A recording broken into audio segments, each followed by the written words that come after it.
Pengertian korupsi. Menurut Undang-Undang Nomor 31 Tahun 1999, sebagaimana telah diubah dengan Undang-Undang Nomor 20 Tahun 2001 tentang pemberantasan tindak pidana korupsi adalah tindakan melawan hukum dengan maksud memperkaya diri sendiri, orang lain, atau korupsi yang berakibat merugikan negara atau perekonomian negara. Perilaku korupsi di Indonesia sudah membudaya sedemikian rupa dan berkembang secara sistemik. Bagi banyak orang, korupsi bukan lagi merupakan suatu pelanggaran hukum, melainkan sekedar suatu kebiasaan. Hal tersebut menjadikan Indonesia merupakan salah satu negara dengan jumlah kasus korupsi yang tertinggi. Hampir di setiap lembaga pemerintahan tidak lepas dari praktik korupsi. Kita melihat akhir-akhir ini pemberitaan di media selalu didominasi dengan pemberitaan beberapa kasus korupsi yang oknumnya kebanyakan berasal dari pejabat negara, pejabat di pemerintahan, pegawai negeri, dan tidak terkecuali aparat penegak hukum sendiri yang seharusnya berkhidmat untuk negara ini. Menurut Kamus Besar Bahasa Indonesia, korupsi adalah penyelewengan atau penyalahgunaan uang negara untuk kepentingan pribadi atau orang lain. Jenis-jenis korupsi adalah sebagai berikut. Dampak-dampak dari korupsi.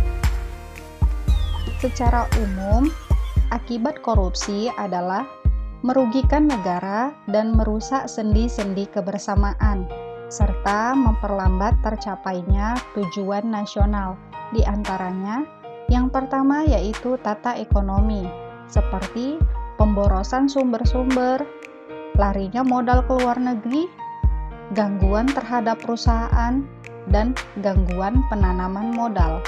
Yang kedua yaitu tata sosial budaya, seperti revolusi sosial dan ketimpangan sosial.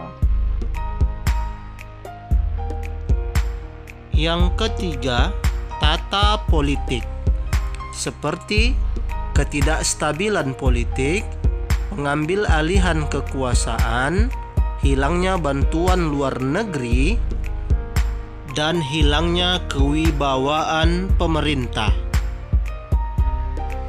Yang keempat, tata administrasi, seperti tidak efisien, kurangnya kemampuan administrasi, hilangnya keahlian,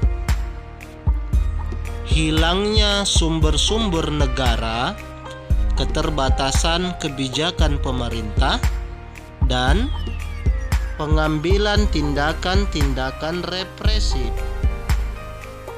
Contoh kasus korupsi di Indonesia yang pertama adalah kasus suap bansos COVID-19. Pada tanggal 6 Desember 2020, KPK menetapkan Menteri Sosial Juliari Batubara sebagai tersangka kasus suap bantuan sosial COVID-19. Juliari Batubara dituntut 11 tahun penjara dan denda 14,5 miliar. Mantan Mensos dinilai terbukti menerima suap sebesar 32,4 miliar dari 10 perusahaan penyedia bansos sembako di wilayah Jakarta, Bogor, Depok, Tangerang, dan Bekasi. Beberapa hal yang memberatkannya adalah Juliari tak mendukung pemerintahan bebas korupsi, berbelit-belit dalam memberi keterangan, dan perbuatannya terjadi pada saat pandemi COVID-19. Contoh kasus korupsi kedua yaitu kasus suap Jaksa Pinangki, dituntut pidana penjara selama 10 tahun dan denda sebesar 600 juta. Jaksa Pinangki tersangka dalam kasus penyuapan uang $500.000 Amerika Serikat sekitar 7,3 miliar dari buronan Bank Bali Joko Chandra. Jaksa Pinangki yang berusaha memulangkan Joko Chandra tanpa perlu menjalani vonis 2 tahun penjara kasus Bank Bali. Hal yang memberatkan adalah Pinangki berbelit-belit dalam memberikan keterangan dan tidak mengakui kesalahannya, serta terdakwa adalah seorang aparat penegak hukum dengan jabatan sebagai jaksa. Berikutnya adalah kasus dugaan suap ekspor benih lobster Menteri KKP Edi Prabowo. Dia ditangkap Komisi Pemberantasan Korupsi bersama istri dan beberapa orang lainnya di Bandara Soekarno-Hatta sepulang dari Amerika Serikat. Kasus yang menjeratnya terkait ekspor benih lobster atau benur. Contoh yang lain, di tahun 2020, kasus korupsi PT Asuransi Jiwasraya Persero bahkan disebut sebagai kerugian besar bagi negara oleh Badan Pemeriksa Keuangan yang mencapai hingga belasan triliun rupiah. Berikut cara-cara mencegah aksi korupsi. Yang pertama, berikan hukuman berat pada koruptor. Memberikan hukuman berat bagi para pelaku koruptor akan memunculkan efek jera, sehingga tidak akan lagi melakukan perbuatan aksi korupsi. Yang kedua, jadi pemimpin yang berintegritas. Pemimpin yang berintegritas adalah pemimpin yang perkataan dan tindakannya selaras. Jadilah pemimpin yang bisa menjadi suri teladan bagi anggotanya. Ketiga, manfaatkan teknologi pada sistem. Teknologi digital kini berkembang dengan pesat. Teknologi juga dapat digunakan untuk mempermudah sistem birokrasi baik pemerintahan maupun perusahaan. Dengan memanfaatkan teknologi, maka setiap aktivitas dapat dipantau sehingga meminimalisir kesempatan untuk melakukan korupsi. Yang keempat adalah bangun pendidikan moral sejak kecil. Pendidikan moral merupakan fondasi yang harus diberikan sedari kecil. Dengan pendidikan moral, maka setiap insan tidak mudah tergiur dengan praktik korupsi. Orang yang bermoral akan berlaku adil, berintegritas, dan bermartabat. Mereka menyadari bahwa perbuatan korupsi akan merugikan orang lain. Cara yang kelima adalah tanamkan nilai religi secara intensif. Sudah bukan rahasia lagi jika menanamkan nilai-nilai religi, maka dapat berperan memberantas korupsi. Setiap agama pada dasarnya tidak pernah mengajarkan perbuatan tercela, maka orang-orang yang beriman biasanya tidak akan terjebak dalam tindakan korupsi. Cara yang terakhir yaitu supremasi hukum yang kuat. Kekuatan hukum sangat diperlukan untuk menegakkan keadilan. Ketika hukum tidak berfungsi sebagaimana fungsinya, maka kepercayaan publik akan hilang.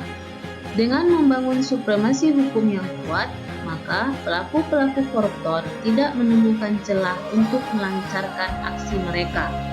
Membangun supremasi hukum yang kuat adalah dengan memberlakukan hukuman secara adil tanpa pilih kasih, sehingga tak ada lagi manusia yang kebal hukum.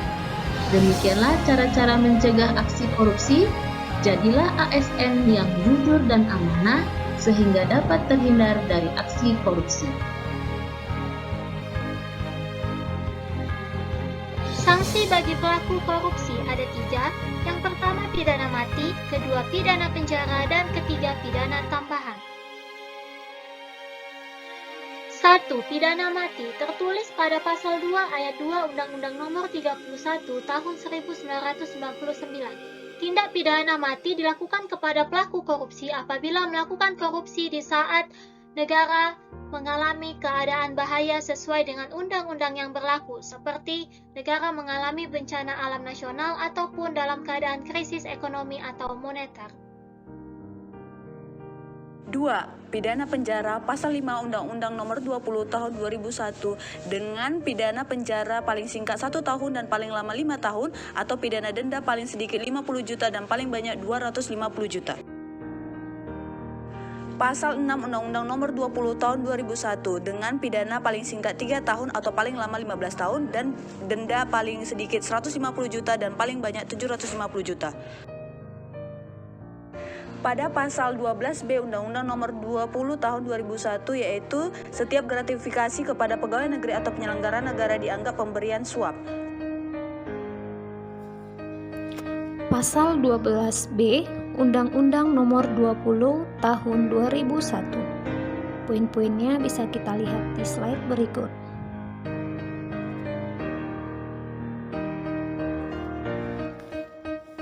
Berikutnya, sanksi lain bagi pelaku korupsi adalah pidana tambahan yang meliputi 1. Perampasan barang bergerak atau barang tidak bergerak.